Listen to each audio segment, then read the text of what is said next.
Hello, and welcome to another episode of Tell Me About Your Damn Book. I'm your host, Stephen Lomer, and my guest this week is an urban fantasy author. Is that safe to say? You can go there. All right, That's I'm going to go fine. with urban fantasy author because I didn't do a whole lot of research, but Yeah, we'll go with urban fantasy author JR Walcutt. JR, thank you Hello. so much for being here. Welcome to Tell Me About Your Damn Book. Thank you, Stephen. Firstly, I think I win an award. Do you? I definitely do. Tell us, what sort of award might that be? I believe I'm the author who has come the least amount of distance to be on your show. I believe that is correct. Ding, ding, ding. I'm trying to think. We very rarely get Massachusetts authors. I don't know. Massachusetts authors, if you're out there, please let us know because we get them from New Hampshire, we get them from Maine, we get them from Connecticut. We have not yet had Vermont. So Vermont's weird. Vermont It's is okay. weird. And now we're not going to get any of them because I just called Vermont weird. We can edit that out, don't worry. No, I think we should keep that in. Okay, we're keeping it. Nuts to you, Vermont. We got 5 out of 6. We're good. So now, you are at the very beginning of the adventure. You have your first book out. First book, debut novel. Isn't that something? It's a whirlwind. It really is. And it's a lot of fun. Now, how long did it take you from when you started that novel to, because you published it in January of 2019. That's correct. And you had the book launch at O'Neill's Pub in Salem. You bet I did. Cheers to O'Neill's Pub in Salem. A fantastic It's a great venue place. if you're going to have a libations, book launch. Yes, everything. exactly. I highly recommend it. I have my book launches at Acapulco's in Beverly. Cheers to Acapulco's I love in Beverly. Acapulco. That's a great place It to is do. a great place, yes. Okay, now that all the plugs are out of the way. So when did you start work on your first novel? I started writing probably about 10 years ago. Mm-hmm. And my first novel was a dystopian novel that combined furries and mixed martial art fighting. Uh-huh. And it was a hot mess. I'm sure. And it will never see the light of day. Excellent, good. It's yes. just that little bit there. But I kept on writing. I kept at it because I loved it. I loved the art form. I loved the process. I love just working at something over and over again. So over a 10-year period, I wrote 5 or 6 different novels. I wrote plays. I wrote short stories. And then I finally, I wrote Gaia Hunted. I started writing that maybe 4 or 5 years ago. Okay. And then when I write, several things at the same time. Mm-hmm. It's not just, one thing. I need to be kind of distracted, multiple projects. Sure. So I was working on Gaia Hunted, and probably if you condense the amount of time, you took out, if I just focused on that, it was probably about 2 years of just intense focus, writing, editing, everything until it was ready to be put out. Okay. Until the O'Neill's moment came. Until the infamous O'Neill's Oh, was it moment. infamous? I didn't know that. It was. All I knew was that it happened. I didn't know it was an infamous moment. There at O'Neill's, they'll refer to that as the day of infamy. I see. Okay. All right. So you've blacklisted yourself there. Good. Tell me about Peles Paradise: A Search for Hawaii's Soul. I did a little digging. That is good. That's good. Well, that was actually my first little foray into sharing a piece of work with the world, Mm-hmm. and I think I self-published that as a short story that I wrote several years ago. It was one of the first pieces of writing I had, and it kind of chronicles a time in my life where I flew into Hawaii. It wasn't too late after I'd graduated from college, and it was weird. I've traveled a bit, and it was one of those times where I didn't plan anything. I basically had my backpack and a tent and this vague idea of sleep on a beach somewhere, and I quickly realized that was not the case. But then, I arrived into this town called Hilo, which is on the Big Island, and I just started meeting interesting people and having these interesting interactions, and I started hitchhiking around the island, and I just started, I came across all these different. I mean, the Big Island's a very unique place. I don't know if you've been. I've been to the Big Island. Yes. So it has all these like ecological features. There's the lava fields. There's tropical rainforest. There's a mountaintop, you know, the volcano, which is just desert up there. And there's Best Buy And there, and Target. Well, why else do you go to Hawaii? That was just one of the things I noticed. Walmart was where I always went. It's developed. You think of it as a tropical oasis, but it's developed. Oh, totally. In the city. In the city, in the yes, towns, like exactly. in Hilo and Kona, you know, Yes. you definitely have that. But in between, you know, there's all these kind of vast, you know, there's the plantations, there's all these kind of vast kind of regions, which Yes. are very diverse, and you get different types of people there, you know, and it was fun kind of hitchhiking around and meeting these people and interacting. And it kind of culminated, I got a ride somewhere who told me about this guy who had a farm up in the lava fields in the south of Hawaii, and I ended up working there for like month or two, and he had chickens, so I was tending his chickens. But it was this weird place because the lava fields, it just looks like blasted. Yes. It's like totally destroyed. It looks like a bomb went off. There's nothing. Right. But then you get these pockets, these little like almost like homesteads, these farms which are kind of self-contained oases. Yes. And so I remember I was working the name of the street. I was on the corner. The name of the farm. The farm was on the corner of Pineapple Ave and Papaya Street. Of course. And there was nothing else. There was just these two streets that went on forever into the distance along this like blasted landscape. Uh-huh. But yeah, so it was a kind of short story that kind of like, you know, kind of captured that moment. Huh. Now, would you recommend this to anyone else to do what you did, to just go to Hawaii with no plan and hitchhike and chicken farm? Well, you know, well, I didn't go there planning a chicken farm, but sometimes you fall into things. I mean, I think it's fun to try it out. I don't know if I would do it nowadays. Okay. But I think for that particular time in my life, you know, it made sense. It made sense to do that. So yeah, go for it. Do it. Go Try for it, out. people. Who knows what will happen? Yeah. I don't know if you'll work on a chicken farm, but you might. You will. Don't worry. Inevitably, it's You'll always work on a chicken farm. Yes. Yeah. Now, speaking of crazy stuff that you've done, you were a microfinancier, Yeah, that's right. chicken farmer, Chicken farmer. and tarot card reader. Tarot card reader. Was that all in the same week? Yeah, Or I was just that- decided one week this is who I am. That's it. Did you read the chickens' tarot cards as you sorted out their finances? They have very sordid lives. I'm those sure they chickens. do. There I'm is. sure they do. Many of them did not last the week. I'm sorry to say. It was a bad week to be a chicken on that farm. I think every week is a bad week to be a chicken, but Yeah, no, all those were just you know, different periods in my life where. So the microfinanciering. Are you aware? Do you know what microfinance is? no, I have no idea. Okay. No, I just So- wrote it down in my notes and said, okay, That's something just to make sure ask. you pronounce it correctly. That's Yeah, all. no, that's all. totally. That's all I was thinking. I don't even know if that's actually a real term, microfinancier, but I think it encapsulates it.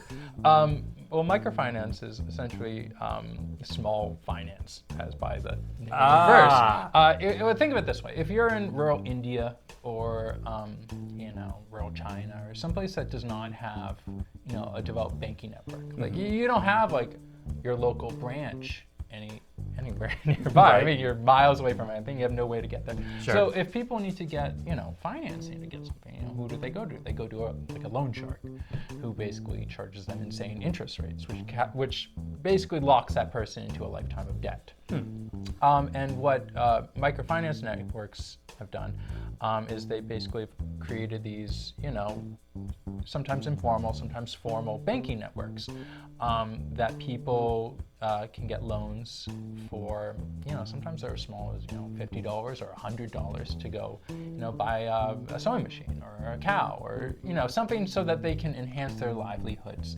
Do that. So it's I guess it's a nice way of applying capitalism to try to assist with alleviating poverty in some countries. Wow.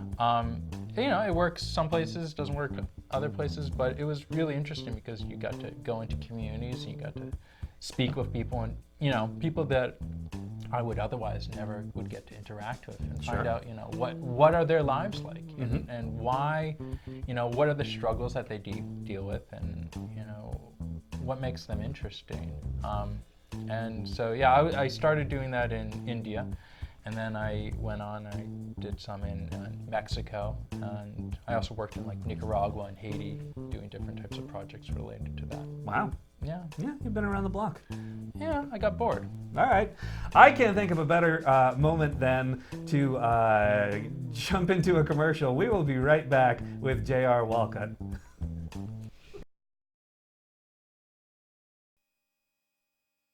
The following preview has been approved for all audiences.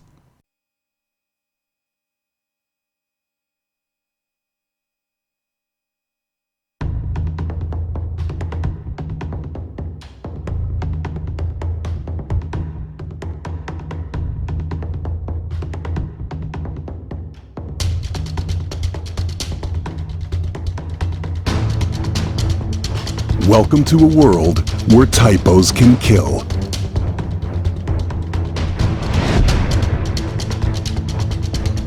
Where only one team can protect the public from the forces of errorism.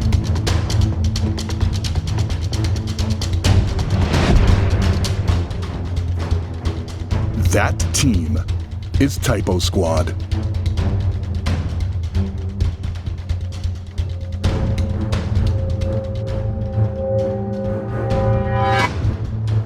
Typo Squad. Coming soon.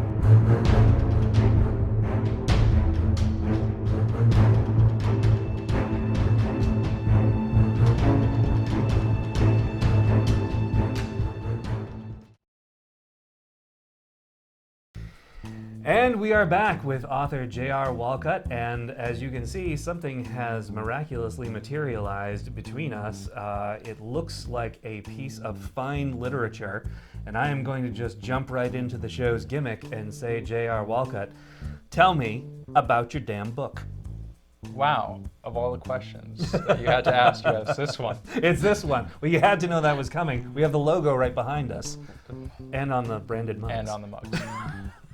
Sure thing, Steven. Okay. Okay, so Gaia Hunted, as you mentioned before, I like to say it's a thriller with elements of fantasy and reincarnation. All right. Maddie Fisher feels completely alone in this world. After hitting her lowest point, she meets a group of women who believe that she's the lost goddess Gaia, a reincarnated being with the ability to remember all of her past lives.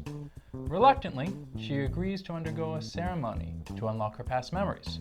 However, the ritual is interrupted by a god of war whose sole focus is Maddie's destruction. He hunts her, from New York City to Hindu temples to the Amazon jungle. If Maddie is to survive and overcome her loneliness, she must accept the powers buried within her, which could either bring her ultimate wisdom or complete madness. Yeah, sounds like a romp, right? Well, there's that. It's also, I believe that is the verbatim blurb from Amazon and from Goodreads, which is remarkable. I know that you were able to remember that word for word. It's well, I guess after a while, if you've done it a few times. Well, it's like the pitch. So it's what anyone who wants to know about the book, I tell them what the book is right. about. You have to have your elevator pitch. Ready to go. Yeah, I actually think it's a little different on the that's my speaking version, and there's a written version. It's a little different. It's a little different. It's a You're little right. different. You're right. Exactly. Now, what inspired you toward this particular story? Yeah, a few things. I had just my wife and I had just moved to Salem. As Salem. you know, which is Salem. cheers to Salem. It's a pretty wacky, cool place. Yeah, it's a wacky, know? cool place. Yeah. There's a lot of interesting ideas and energy and just it's fun. Mm-hmm. And I wanted to capture some of the so-called magic that Salem has. But I didn't want to do kind of like the standard, like a witch novel or something, something that what I felt was a little cliched at the time. I wanted something different. And also at the same time, I had finished writing another novel, which was an international thriller. And I really love thrillers. I love page turners that you just, you can't put down. You gotta keep on reading, page after page. And so I thought, well, what if I were to take kind of the fantasy elements and integrate it with a thriller, in an international thriller, more precisely, what we'd get. So, I've always been attracted to genre-bending pieces of work, whether it be movies or television or novels. So that was kind of where I started from, and I got inspiration from other movies. The movie Stargate. I don't know if you know that movie. I'm familiar with Stargate. Yeah. Yes. Uh-huh. So Stargate, it's about, the short version is aliens came down, built the pyramids. That's kind of the pitch of the movie. But what I liked about it was that the idea of the false god, the idea of a deity or a higher power posing as one thing but really being another thing, that really attracted me. So I wanted to use that in a novel. And another piece of work that attracted me was this show by Joss Whedon called The Dollhouse. Oh, sure. I remember Dollhouse. Yeah. So it's an interesting premise. It's basically a woman's path to self-realization as her memories and experiences are constantly erased. Mm-hmm. And what I liked is kind of that, you see it also in The Matrix, this moment when a person is imbued with knowledge or experiences suddenly, like using technology. Mm-hmm. And the famous moment in The Matrix when Neo says, I know Kung Fu. I love that. I love that someone, has no knowledge of something and suddenly can speak a different language. Sure. Or has skills or can do things that they didn't have before. Mm-hmm. So I wanted to play with that as well. So I kind of swirled all that together and ta-da. And there it is. There Look it at is. that. What's been the response so Really far? positive. Yeah? It's so funny, Stephen. You spend, as a writer, you spend so much time, by yourself with the work, constantly putting in time and energy. You have no idea how people are going to react. Very true. It's terrifying to a degree because that's the whole thing. It's yours, and now you're sharing it with the world. You're sharing a piece of you. Right. But it's been so wonderful to get people's responses and have people review it and talk to me about it and interact with it and share it. It's really been a joy, and it's opened up this whole new arena of writing that I never really interacted with or knew about, the whole idea of, a published author and what that means. Sure. And being on this show, talking with people. Yeah, well, I mean, this is the peak of your career right This here. is It's it. all- This it's all is it. straight Downhill. Downhill from here. Downhill. Sorry to be the bearer of bad news. It's very nice to be able to talk to a writer like yourself who's at the beginning of the adventure, because your soul hasn't been crushed yet by the realities of writing and publishing. Whoa, so I don't know about you're that. So I don't know. As No, I I can tell. I've been I can writing tell. for about 10 years. I got through the ringer quite a few times until I got to this point. Oh, I know all about the soul-crushing aspects of it. Sure, yeah, there are soul-crushing aspects, but so this is great. Now, are you working on something else at the moment? Are you working on a sequel? Or? I am. Well, the next big thing that's going to come out is the audiobook of. Oh yes, that's right. I read about that. Yes. 900 is coming out soon, so that hopefully will be out this month or next. Okay. But yeah, I've been working on the sequel. The sequel's done, and now I'm just editing it and getting it to a point where I feel like it's ready. My target, I'm aiming for 2020 to get it out. Okay. Sometime probably in later 2020. Okay. And it picks up right where Gaia Hunted leaves off. Okay.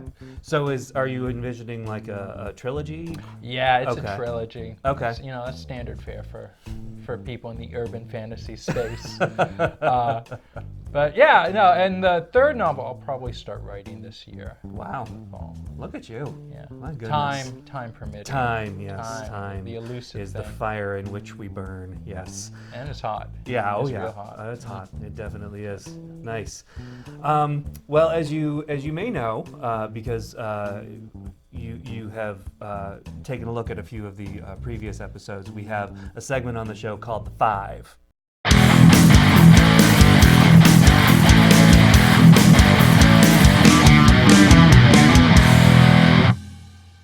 So the five is we ask 5 standard questions of every author who comes on the show. Okay. And it's a lot of fun. And if you're game, we can jump Hit right me. into the Hit 5. me, Steve. Okay. Let's All right. roll with it. Come on. Okay.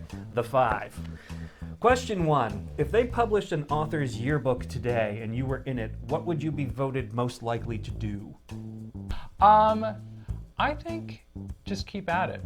Okay. You know, I love the work. I love interacting with other authors, just staying in the space and continuing to write. I mean, I think that's the thing that most writers who get into it stop at some point, you know? Sure. And as you said, the soul-crushing aspects of it. But if you love the process and you love, you know, making good art, then, you know, keeping with it is what I would hope that other people would say with me, and hopefully writing good things. Sure. Oh yeah. Well, you know. that's how it all starts with that. Yeah, I mean, I think it's inevitable that your writing only gets better over time if you're constantly working at something and applying yourself.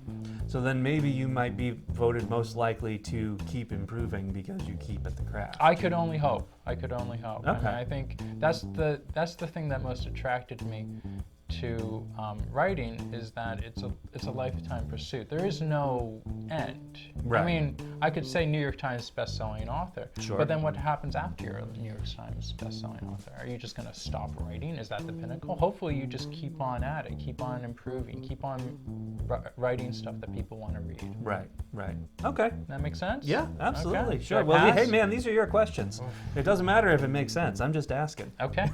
I won't hold you to it. Okay, cool. Question 2. Which 4 faces would appear on your author's Mount Rushmore? Ooh. Neil Gaiman. Okay. Good choice. Good start. Solid. J.K. Rowling. Oh, very excellent choice. Yes. Stephen King. Wow. And Margaret Atwood. Okay. All right. Yeah. That's a very pop culture Mount Rushmore. I like it. You know, I think, well, I mean, I guess I could go heavy literary, but those are the people that I get inspiration from. Sure. And I love all their work, and it's so fun to, you know, yeah, those are my people. Okay. I'm sticking to it. All right. No, that's fine. That's totally fine. And they make some coin, so there's nothing wrong with putting them on Mount Rushmore.